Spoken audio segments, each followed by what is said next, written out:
Beamer ball, much like South Carolina's record this fall, has not been very good, which means we need to address a harsh truth regarding Shane Beamer's first 2 years here at South Carolina. You are Locked On Gamecocks, your daily podcast on the South Carolina Gamecocks, part of the Locked On Podcast Network, your team every day. Hello, Gamecock Nation, and welcome back to the Locked On Gamecocks podcast. I'm Andrew Lyon, the host of this podcast and a staff writer for Gamecocks Digest over on SI.com. Thank y'all so much for making the Locked On Gamecocks podcast your first watch or listen for your team here today. We are free and available both on YouTube and wherever you get your audio podcasts daily. This episode is brought to you by Prize Picks. Go to prizepicks.com/LockedOnCollege and use code LockedOnCollege for a first deposit match up to $100. Daily fantasy sports made easy.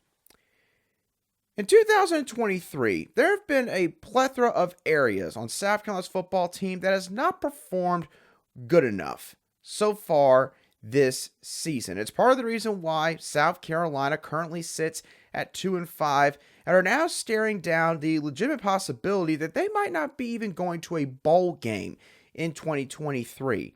But beyond all the issues the Gamecocks have had defensively this fall, we've also seen how much Shane Beamer's Beamer ball identity for this football team has taken a step back. And therefore, we're really starting to see how Beamer ball has masked some clear issues for this team the past couple of years. Before I really get into this conversation, I want to play an old clip from a show that I did back on July 11th talking about Beamer ball and why South Carolina needed to evolve and adapt and in essence start to create an identity on offense or defense outside of the Beamer ball identity that Shane Beamer brought to Columbia. It has played a pivotal role in helping Shane Beamer and his staff lay the foundation for the future of this program. There is no denying that. However, in my opinion, beginning this year, South Carolina has got to start evolving beyond having Beamer ball as the sole identity of this football program. South Carolina has got to have something beyond a unit that typically accounts for 5 to 12% of the snaps played in a game. Don't get me wrong, Kai Kroger, Mitch Jeter, all these guys that have been a big part of these special teams units, they have all meant something in a lot of games for South Carolina. But you're not going to get that every single week. And it's certainly not correct thinking, in my opinion, to think that that is going to get you to Atlanta, that it's going to get you to the college football playoff by itself. You cannot think that that is going to help you each and every week. That is really the main part that I want you all to take away from that clip and soundbite that I just played, because we have to be honest, when we look back, especially at the 2022 season, Beamer ball won South Carolina a lot of football games. And the old cliche when it comes to college football is that when you're winning games, you kind of tend to sweep certain things under the rug. And looking back, we probably should have been a lot more concerned about the possibility that when Beamer ball eventually did take a step back, that this program itself would also, at the same time, be taking a noticeable step back on the football field. So let's break this down now in terms of the rankings for both special teams and also turnovers forced on defense. Starting off with special teams. In 2021, South Carolina ranked 18th in the country as far as special teams efficiency was concerned. In 2022, the Gamecocks skyrocketed all the way to number 1 in the country. They were by far the best special teams unit in the entire country this past fall. South Carolina won games against Georgia State and Texas A&M and Kentucky largely because of Beamer ball. Beamer ball also helped South Carolina defeat their arch rivals in the Clemson Tigers at the end of the regular season. And if it weren't for Beamer ball, South Carolina probably wouldn't have remained as competitive with Notre Dame as they were at the end of that football game, losing by just one touchdown once the clock hit triple zeros. Currently, in the 2023 football season, South Carolina ranks 40th nationally in terms of overall special teams efficiency. Now, while that is a decent drop-off, obviously, some of you are probably sitting there thinking, well, you couldn't expect this special teams unit to totally replicate what they did last fall. And besides, 40th does not sound all that bad. Until I throw you this statistic. South Carolina currently has the third worst special teams efficiency in the SEC. Third worst. So, special teams, clearly not a bad unit, but they're also not great or elite this year. This is, quite frankly, right now, an above average unit for this football team. Now, another part of Beamer Ball, the identity that encompasses Beamer Ball, is turnovers forced, because Beamer Ball is all about having a chance to maybe score in each facet of the game. Defensively, that means creating turnovers. That is something that Shane Beamer has discussed a lot when it comes to how he wants his defense to play on the football field ever since he's arrived in Columbia. In my personal opinion, I think that he almost overemphasizes turnovers, but that's a whole different discussion. To get back to turnovers forced and their ranking, in Shane Beamer's first 2 years here in Columbia, South Carolina ranked either first or second in the SEC in turnovers forced on defense. Currently, in the 2023 football season, South Carolina is tied for 104th nationally in turnovers forced and have the second worst mark in the entire SEC. They have forced only 7 turnovers this fall. So, the question that I want to ask all of you, now that I've given you all of these statistics regarding special teams and turnovers forced, is that if neither of these areas are elite the past couple years, if let's say the Gamecocks were average or above average in both of these categories in 2021 and 2022, how many more losses would Shane Beamer have currently on his resume? Because if we're being truthful about this entire topic, he would probably have a couple more if it weren't for special teams and turnovers forced. Now, obviously, Shane Beamer needed Beamer Ball as a part of his identity, as a part of building the foundation for this football program, and a team that the past couple years on paper just doesn't have enough talent to compete with the very best in this conference on a week in and week out basis. I fully acknowledge that. I acknowledged that back on the show that I just alluded to earlier on July 11th when I dove into this conversation. But what the 2023 season has shown is that South Carolina desperately has got to find other ways outside of Beamer Ball to win football games. Because Beamer Ball, having taken a step back, has clearly hurt this team a great deal on the field this fall. Offensively, you're starting to see some explosivity for the first time in several years on that side of the ball. Defensively, as we've discussed plenty of times now in recent weeks, is a whole different story and for a whole different show. So, Beamer Ball masked a lot of issues the past couple of years. And the harsh truth about Beamer Ball is, as great as it is, it cannot continue to be the sole identity of this football team. Shane Beamer and this staff, whether it's through continuous development on offense or scrapping certain things on defense and trying to use a different scheme, or maybe having a different voice in that room, they have got to change some things, and they have got to continue to work on having the offense or defense match the pride and intensity that they use on special teams specifically. You have to do that. Otherwise, your progress will become stagnant, and this program will eventually start to have a bit of a downturn, despite all the good things you're doing in recruiting and other areas as well.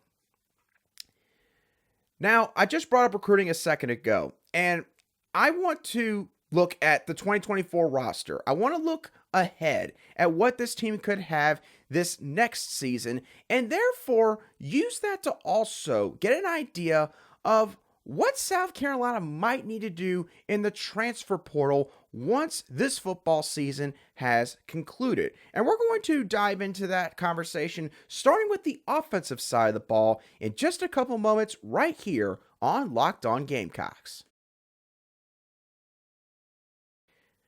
Now it is time for your Game Changer of the Week, brought to you by Athletic Brewing Company.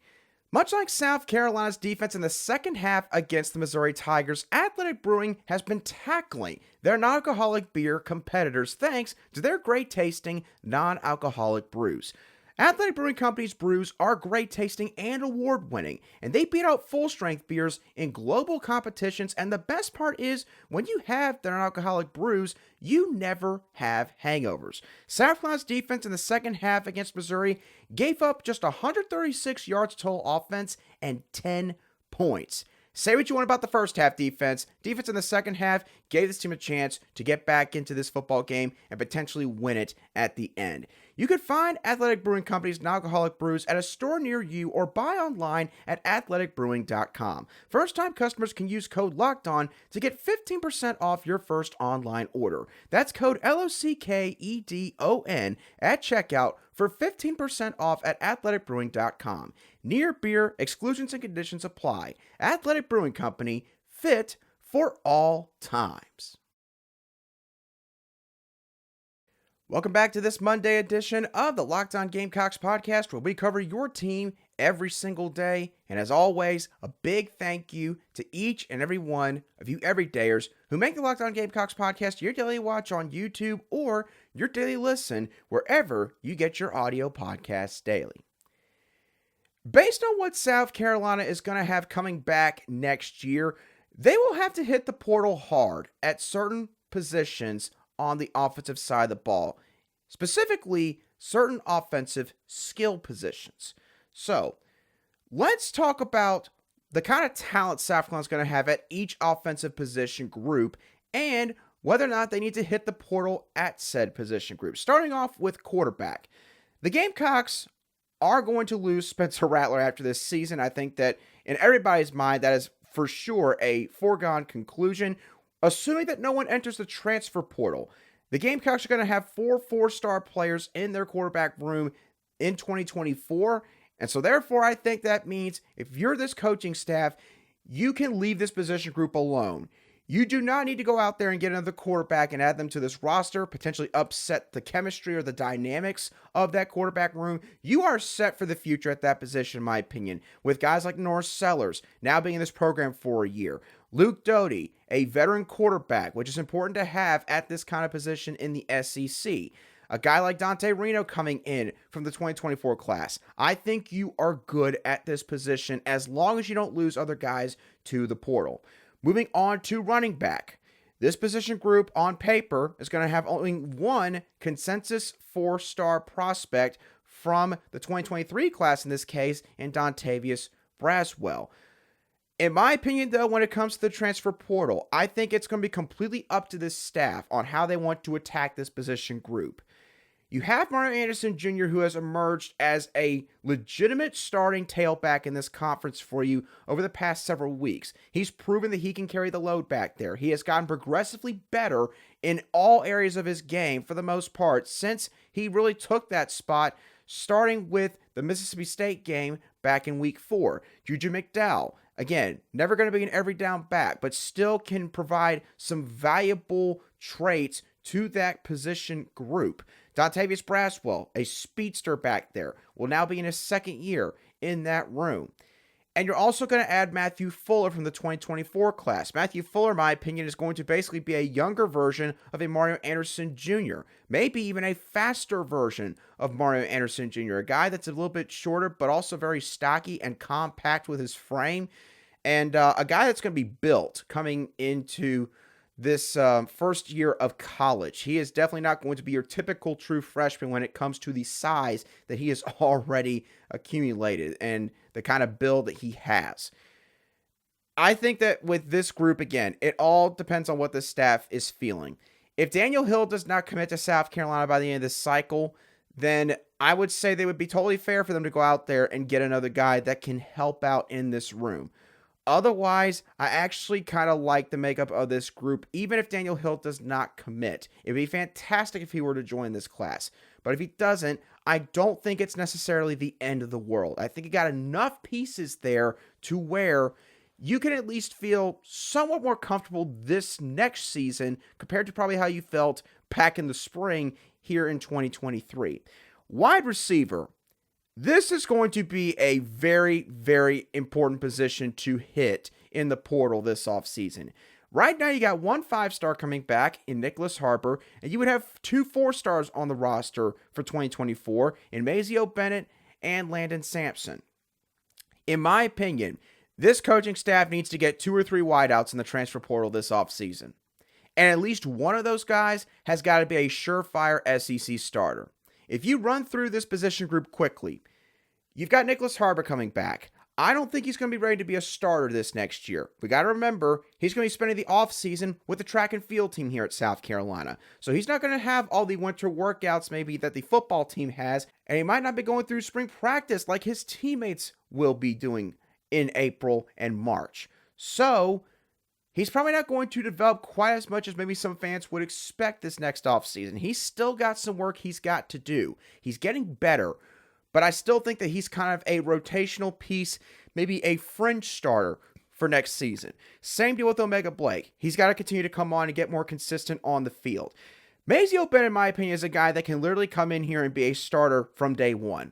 I really like his skill set. I like what he brings to the football field. I like the attitude that he has. And I really don't think there's a weakness in his game. I think Mazeo Bennett is going to come here and literally immediately take one of those spots at that wide receiver position. So you've got those 3 guys, and heck, let's say best case scenario, maybe Juice Wells decides to come back, because right now it might be more of a coin flip than it was heading into the season because of all the time he's missed with the injury that he's had. And plus, this wide receiver class for this upcoming NFL draft is going to be deep.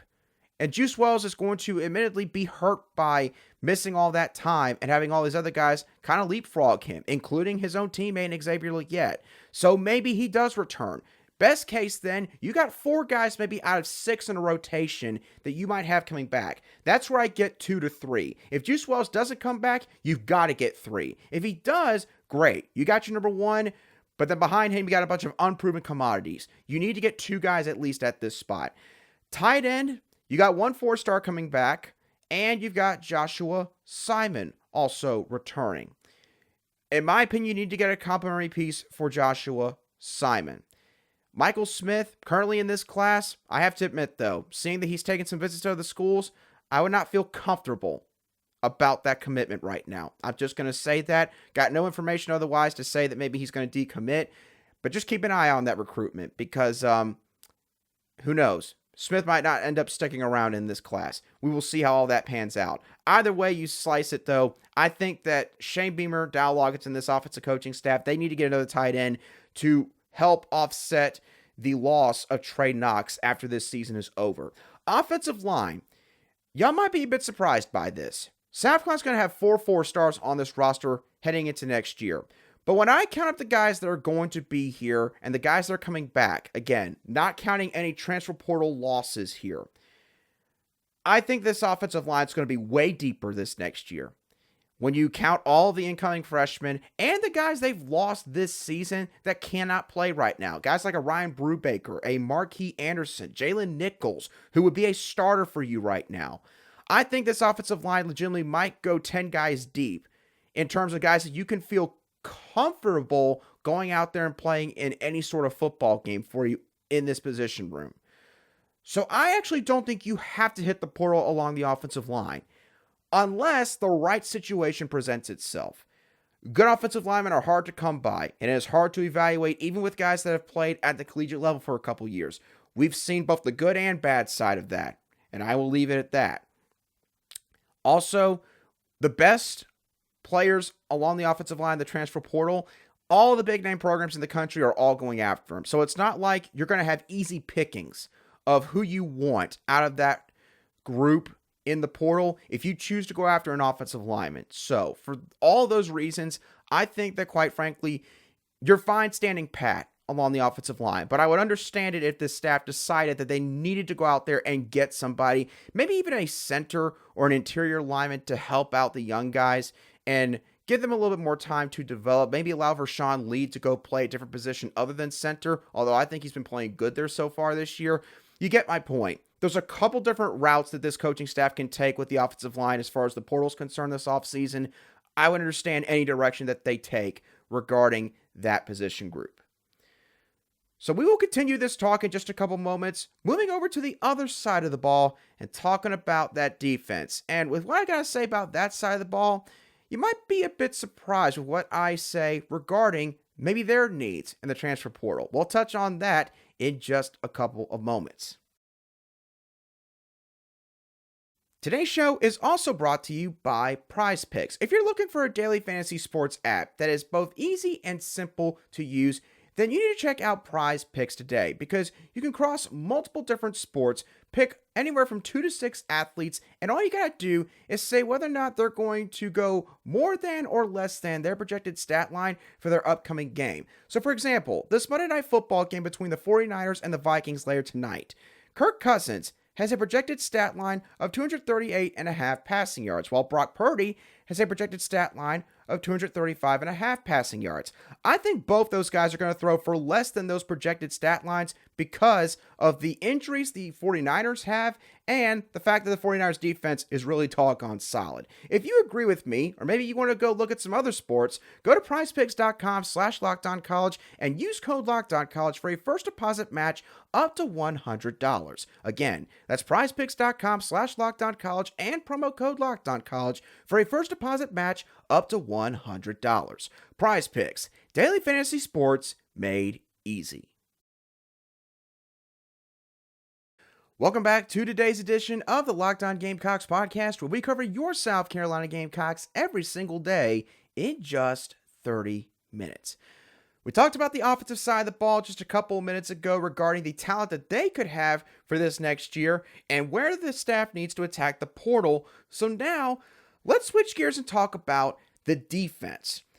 At the defensive end/edge position, South Carolina in 2024, again, as long as they do not have any portal losses, they will have 1 5-star in Dylan Stewart and 4 4-stars at this position. In my opinion, the edge position also needs to be a position that this staff hits hard in terms of the quality of player that they bring in. I think this staff needs to get an all SEC caliber pass rusher in this room for the 2024 season. I do not think it's necessarily all on the players regarding the lack of pass rush that we've seen from this group in the 2023 season. I think that you could definitely make the case that there has been maybe some coaching issues, both in terms of the overall system, maybe the play calling tendencies, and maybe even the coaching at their specific position. I think that there's a couple of areas that could be improved, but either way you look at it, the Gamecocks have got to get more out of this group. And with Dylan Stewart coming in, he's still going to be a true freshman. He's still going to be playing his first ever year of college football in 2024. I don't think it is reasonable to expect him to have like a Jadeveon Clowney type impact as soon as he steps on the football field. I think it would behoove this staff to get a stud at that spot that can take some of that pressure off of a guy like him and maybe off of guys like Brian Thomas Jr. or say a Desmond Zulu or a Jatius Gear, guys that quite frankly got to sort themselves out in terms of who are going to be those guys in the future for this team, because you can't keep playing like 2-3 guys at each spot and just hope that, you know, they kind of file themselves out in terms of who the best guy is, second best, third best. You get my point. You can't afford to go through that 2 years in a row. So go into the portal, get one of the headline guys at this spot, a guy that can play in this league.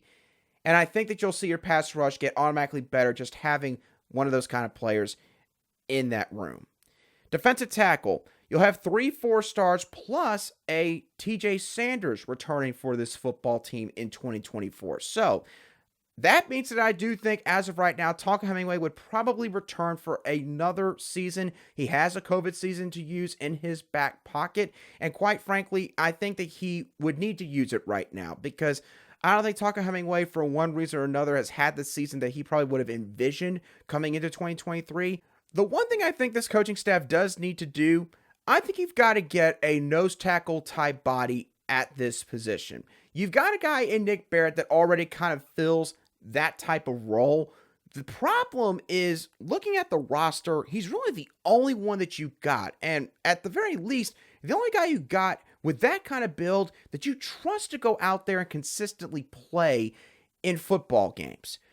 I think you've got to get another guy like that behind him. Nick Barrett is also, by the way, a true junior, which I think a lot of people would be surprised by, but that is the case, which means he came here in 2021, which also means he's not a COVID year. So this next year, when he comes back, unless, gosh forbid, there's an injury of some kind and he has to take a medical red shirt, it'll be Nick Barrett's last year here in Columbia. So you have to get somebody behind him that can maybe take over that spot. If you're not going to get that in the recruiting class, or in high school recruiting. And South Carolina, unfortunately for them, has swung and missed on several interior defensive line prospects in the 2024 cycle. So you got to get a nose tackle out of the portal, in my eyes. Linebacker, you're going to have 4 4-stars here in 2024. In my opinion, again, you actually don't need to get a linebacker here unless the right situation presents itself. I know that there's some people out there that would like to see more out of this group. I'm included in that crowd. But I do believe that also having more depth there would be really beneficial for guys like Stone Bland and Debo Williams, who already play so many snaps in every football game, and a guy like Grayson Pup Howard, who right now is kind of like the third linebacker because Muhammad Kaba unfortunately went down with an injury in week 1 against North Carolina. And Bam Martin-Scott, I just don't think has been able to really find a groove in this season. So you need to get more bodies there. You're going to get that already through this current recruiting class that you have. So for that reason, unless you find the right guy, I don't think you need to go into the portal at linebacker. Cornerback, different story. I think that you need to get 1 or 2 outside corners out of the portal this offseason. You're going to have 4 4-stars here in the 2024 season. You are going to return a guy like O'Donnell Fortune. You're going to return, I think, a couple of nickel corners in Kawan Banks and Kenyon Nelson Jr.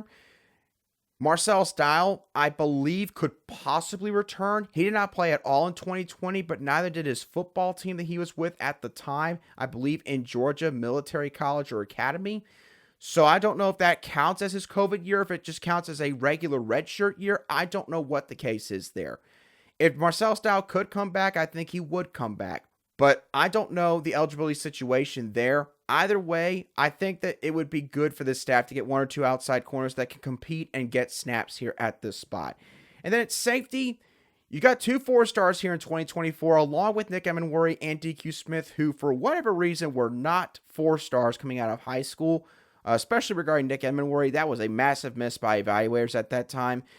I think you can leave this position group alone. You have been recruiting at a very high level at this safety position. You've hit home run after home run, landing guys like Nick Emenworry, DQ Smith, Jaylon Kilgore. Kevin Hunter is now basically going to be the next in line at this position. You don't need to go after anybody at safety in the transfer portal. You shouldn't have to. If you do, that's probably not a good sign in terms of guys maybe that decide to just shock everyone and walk out the door. I don't think that's going to happen at this spot, considering the ties that these guys have to this state, but you never know. Obviously, we're all stunned with what happened with some of the moves this past offseason, so with all that bearing in mind, I think South Carolina, without question, they're going to have to get some players in the portal on both sides of the ball. But I will say, you count up all of the blue chippers that I did at each position group on both sides of the ball, South Carolina's going to have, I think, 2 5-stars and 28 or 29 4-stars in total this next season.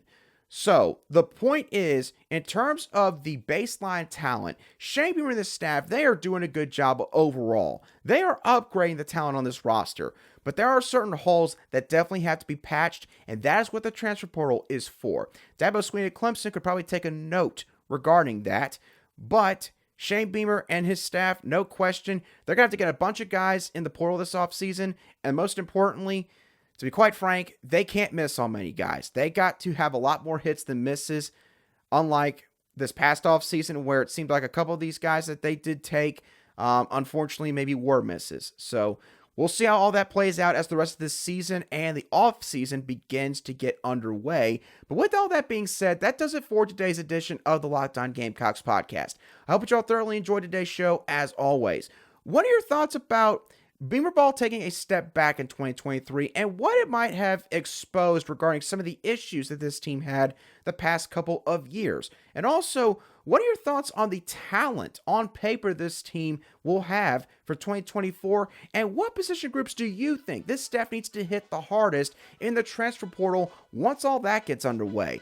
Let me know your thoughts down below in the comments section if you watch today's show on YouTube, or shoot me a direct message on Twitter at @aline_SC if you listen to today's show on an audio podcast app. But as always, thank y'all so much for tuning in. Have a great rest of your Monday and a fantastic start to the work week. And I'll be sure to catch y'all on the next show of the Locked On Gamecocks podcast.